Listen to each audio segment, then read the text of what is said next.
Assalamualaikum warahmatullahi wabarakatuh.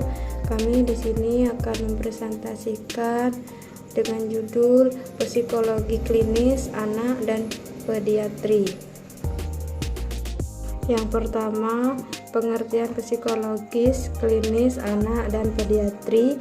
Psikologi pediatri merupakan cabang khusus dan kedokteran yang menekuni penyakit anak.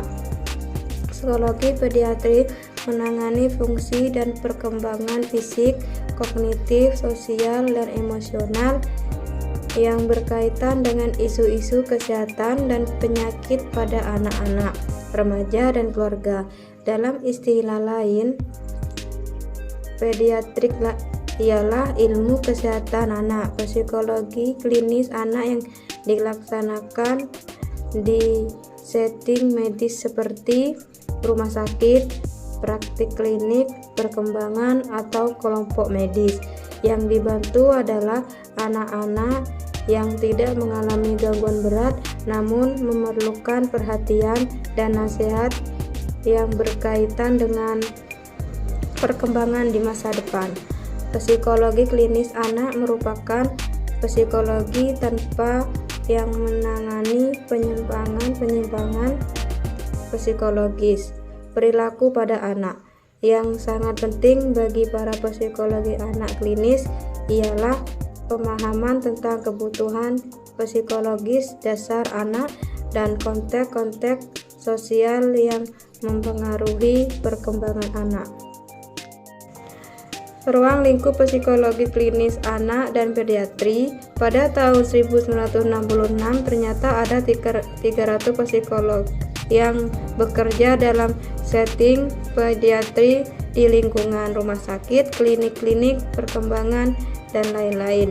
Yang dibantu adalah anak-anak yang tidak mengalami gangguan berat namun memerlukan perhatian dan nasihat yang berkaitan dengan perkembangan di masa depan.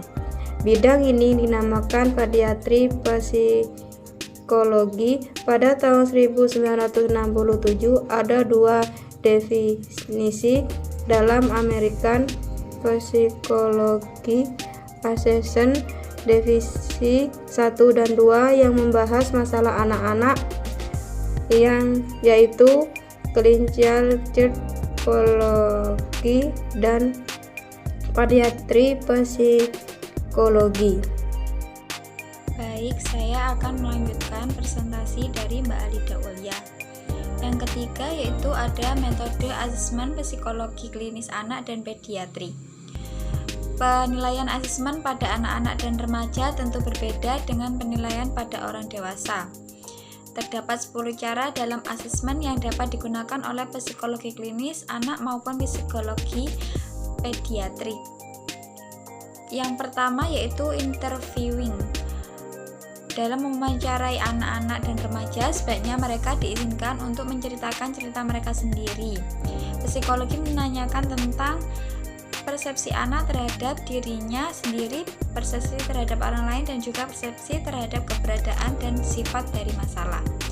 Yang kedua yaitu ada behavioral observation, yaitu melakukan observasi perilaku pada saat melakukan wawancara akan lebih membantu.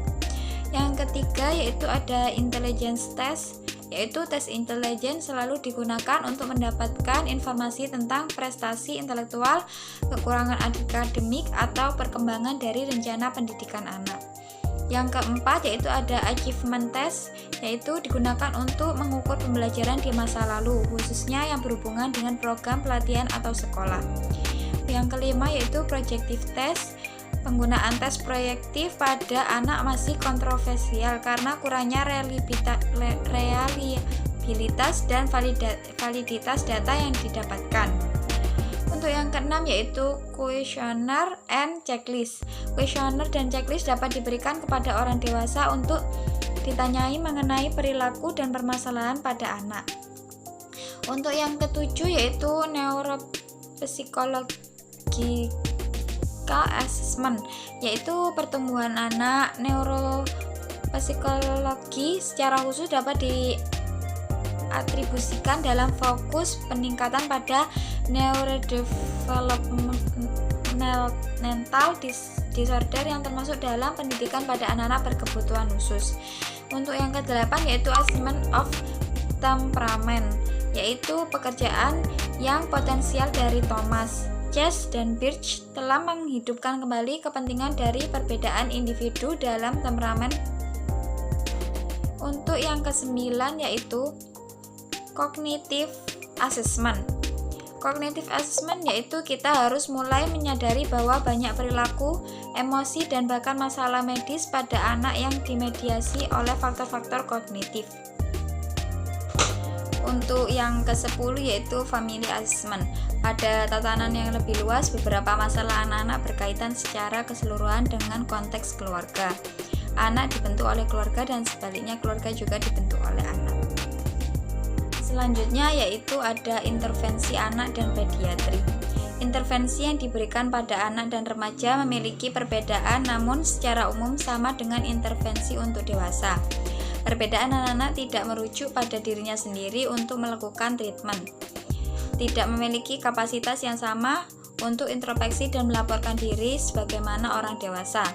Kesamaan menggunakan teori-teori yang digunakan, baik psikoanalisa, orientasi behavioristik, humanistik, dan terapi kelompok maupun terapi keluarga. Sekian presentasi dari kami. Apabila ada salah kata, mohon maaf. Wassalamualaikum warahmatullahi wabarakatuh.